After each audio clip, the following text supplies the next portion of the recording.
I'm going to start a series about things that I saw and did while working at a megachurch that were really gross. Okay, so part one. So I was in charge of all the media ministry at this church. And I remember the sanctuary needed some new projectors. So what did I do? I dropped $25,000 without blinking on 2 projectors. And there were old ladies who tithed on their Social Security. American evangelical churches take advantage of poor people. Like for more. This reminds me of a story from the church I grew up in. I grew up in a medium-sized mill city, and one year one of the mills went on strike. And since all of the mills were in the same union, they all went on strike. Typical management, not wanting to pay workers what they're worth. So then it came time at my church to do our annual missions convention. And at the church that I went to, a lot of the mill guys went there too. So it's like the final night of missions convention, not as much money as they had hoped came in. So the pastors basically held the whole congregation hostage, praying for more money to magically come in. And then this old guy, who the only income he had had for the last year was what the union pays striker, came down front, wrote a check, and then started hollering at everybody else to do the same. Homie had no money to his name, and now he had even less. All so that we could pay people to go bother and proselytize to people overseas. Isn't that messed up? The church could have used that money to help the striking workers. Set up a mortgage fund, soup kitchens, anything. But nope, let's give self-important missionaries money. Okay, here's part 2 of things I saw and did while working at a megachurch that are really gross. So the church I worked at was really missionary focused. I think the last year that I was there, we had like a $2.5 million missions budget, and every year encouraged folks to do a sacrifice offering so we could give a big check to missionaries on stage. But here's the thing about missionaries. They don't have to show an ROI. There are no metrics. There are no KPI. All there are emotional stories. You can literally be a missionary and bullshit your way through your whole career. So that $2.5 million that went overseas to give people cushy existences didn't really do much in the world. Oh, and then of course there were the missionaries that were in China who weren't actually allowed to be missionary, who then got a whole bunch of money to just kind of hang out in China. Oh, and they flew to Africa a couple times to adopt some kids. And now I think they're just like sitting cozy in Texas, still just living large off of old ladies' retirement money. Missionaries are scam artists. Don't at me. I love this comment, because you know what it basically is? It's basically the not all men argument. When feminists or women online will say that a majority of women have experienced sexual assault, and then some idiot will pop into comments and say, well, not all men. That's basically what this is. So if this doesn't apply to you, and if this doesn't apply to your church, then I'm not talking about you. But there's a reason that people see and perceive missionaries this way. That's because enough of them are frauds and hucksters. Oh, and let's not forget colonizers, imperialists, and racists. Okay, I really like this comment, so I'm going to make this part 3. Worship services are 100% performance. When I worked at the church, we'd have weekly creative meetings with my boss, the music pastor, with some of the band leaders, and then some of the vocalists. And we'd get the sermon notes from the pastor beforehand, basically kind of a summary of what he was going to be talking about. So we would get together and craft the, emotional state that we wanted to get the congregation to, which included song selection and lighting cues and, if we're going to do a key change. Oh, by the way, there is a direct correlation with doing a key change late in the worship set and higher offerings for that day.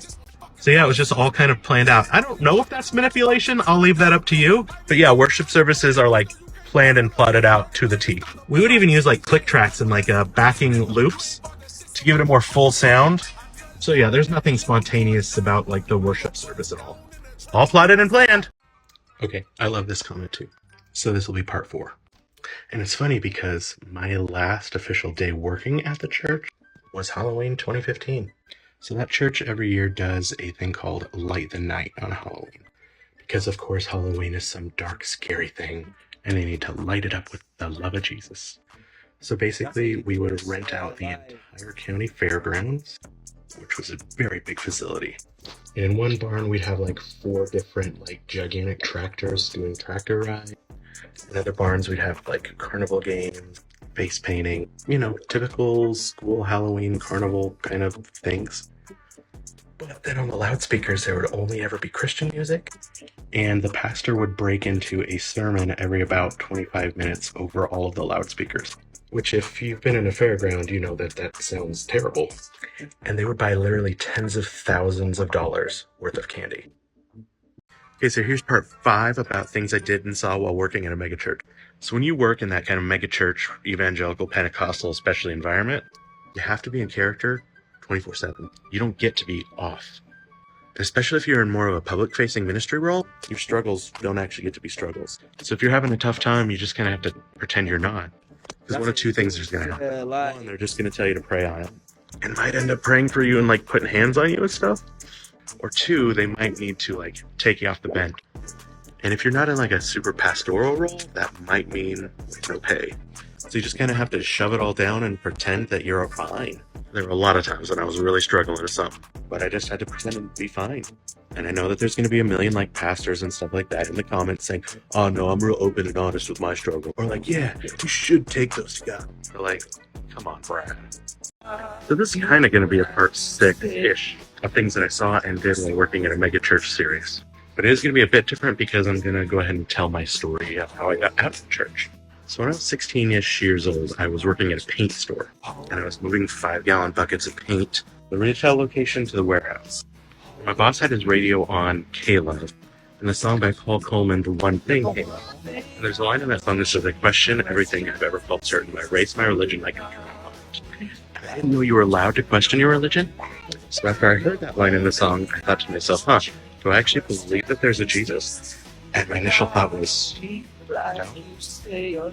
But then I freaked out. And I stuffed those feelings down for a very long time. I just kept telling myself that, no, I believe it. So it's actually running a little long, so I'll extend this into part 7. But all that to say that listening to Christian music doesn't necessarily mean that your kid's going to stay with Christ.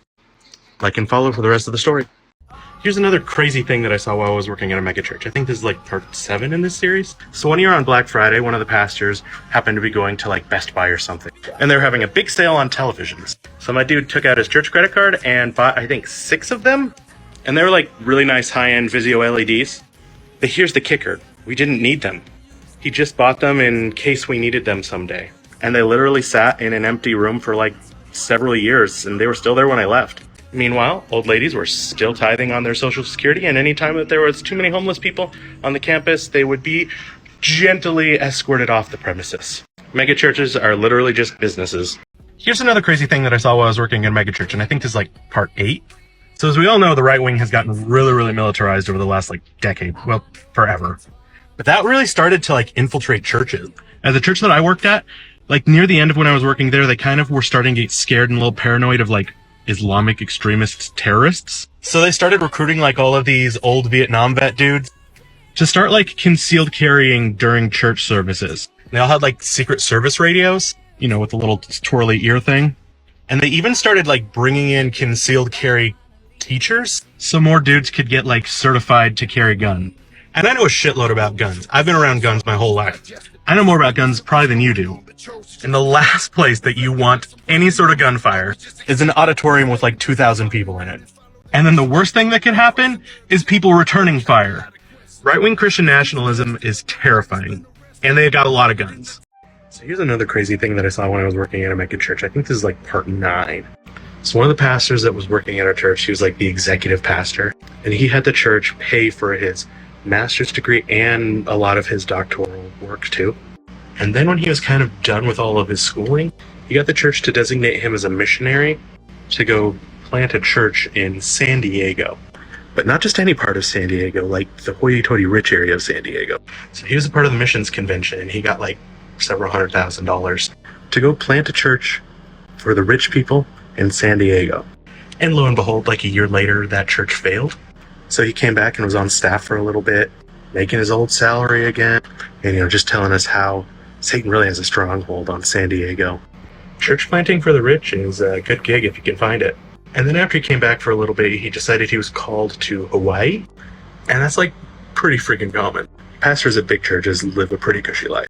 Funny you should mention MLMs because this story, which is going to be like part 10 of my ongoing series about things that I saw while working in a megachurch, directly has to do with the prevalence of MLMs in church. And this story is actually one of the things that shook me out of my apathy and like made me realize, yeah, I can't work at this church anymore. So one of the pastor's wives was a total MLM hun. She was like, you know, high up in Juice Plus, which is literally just like ground up fruits and vegetables and put in a dusty pill that's really gross and doesn't actually do anything health-wise. But she got the majority of the staff to start buying them from her and always was trying to pressure me into buying it.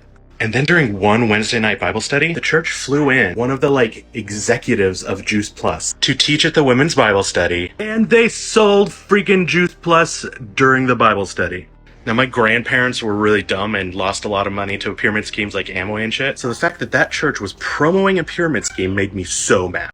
Okay, I think this is part 11 of crazy things that I saw and did while I was working at a megachurch. And for this one, we're going to talk about missionaries again. Like I've said several times, the church that I worked at was really big into missions. Several $1 million missions budget. And a lot of missionaries would go to, kind of typical missionary places like Africa or South America or whatever. But there were several that felt called to really weird places. And some of these are pretty egregious. One of them felt called to go minister to the rich families in the Swiss Alps. Another one felt called to Fiji. We had a few that went and lived in big, beautiful cities in China.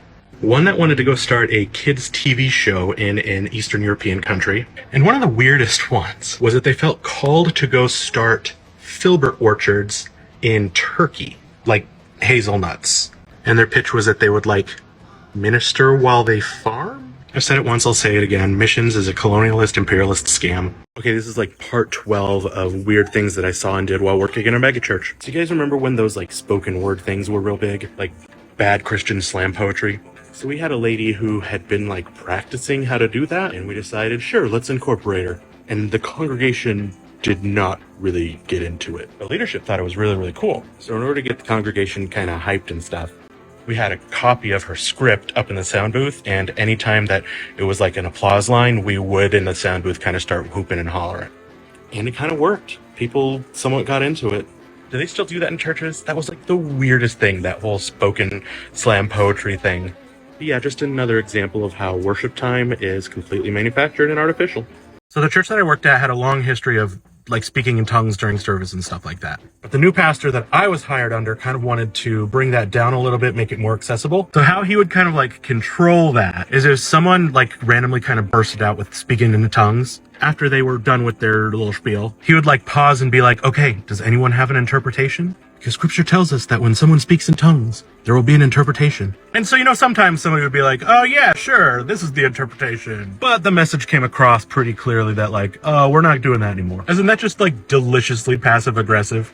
This is part 14 of things that I saw and did while working in a megachurch. But this one I think I only partially saw. It's because of when I left working at the church. This hadn't quite fully become a phenomenon all the way yet. Let's talk about the evangelical QAnon pipeline, because it is really, really upsetting. Evangelical theology is all about preparing for the end times. That's why they evangelize, because they want to get as many people saved before the end times come. And the study of eschatology is inherently conspiratorial, because the book of Revelation isn't actually a book of prophecy, so you gotta read between the lines a lot. If you're already primed to believe that we're in this struggle for the soul of humanity, and if you've been primed by the last 40 years of conservative politics to believe that your opponents are inherently immoral, then it's really not that big of a leap to believe that Democrats are child-hunting pedophiles, and that Donald Trump is the only person who can save you.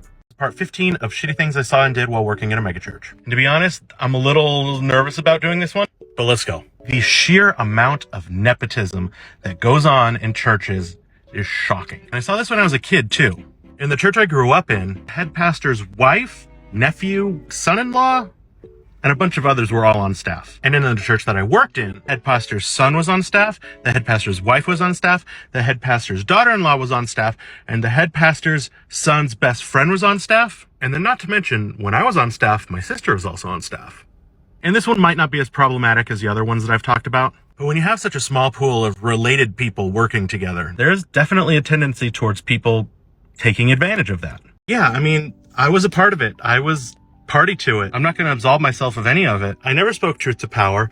I never questioned leadership. And I enjoyed getting to spend church money on cool media things, even if I knew that money could be better spent on helping the poor and the needy. And coming to terms with me being party to all of the things that I saw as abuses of power was one of the last straws for why I decided to stop working in the church and why I decided to stop being affiliated with the church. Because while I can't absolve myself of what I did in the past, I can try and avoid being part of systems like that in the future. Part 16 of shitty things I saw and did while working in a megachurch. Like most modern American evangelical churches, my church was pretty politically involved. And we hosted a lot of like movement conservative types. And one time we were hosting a former member of the executive branch. I'm not going to name names, but Google Spirit of Justice Drapes and you'll know who it is. He was doing like a hymn sing and railing against abortion and railing against sex before marriage, all that kind of stuff. And part of his like spiel and shtick and his like ha-ha was to have like kind of a adversarial relationship with the sound guy. He'd be like, sound guy missed his cue again. Can you believe this sound guy didn't start the tape at the right time? Which, got like a out of the old folks. And of course that sound guy was me. And I'm really good at my job and I don't miss cues. So I was just like sweating bullets the entire time. And after his service was done and I got to go home, I was absolutely just like emotionally and physically drained. But in order to not let him win, I engaged in some premarital sexual sin with my then girlfriend, now wife. So it looks like I win, Johnny boy. So does anybody remember X Church? There's this like anti-porn evangelical group. And they used to do these breakfast services at churches called Porn and Pancakes. And we hosted one at the church that I kind of helped plant. So I guess we could call this part of my shitty things I saw and did while working in a megachurch series. Anyway, one of the things that they would do is hand out note cards with the question, what is love, written on them, and have everybody write their definition, and then they would pick a few to read. And I wrote on mine, the desire for one's baby not to hurt them. Which, like, 10 out of 10 joke, right? And they read it! So I was just sitting there waiting, like, for a burst of laughter. But nothing. In fact, the X Church guy goes, oh wow, that's really deep. One of my best jokes ever, and it completely fell flat.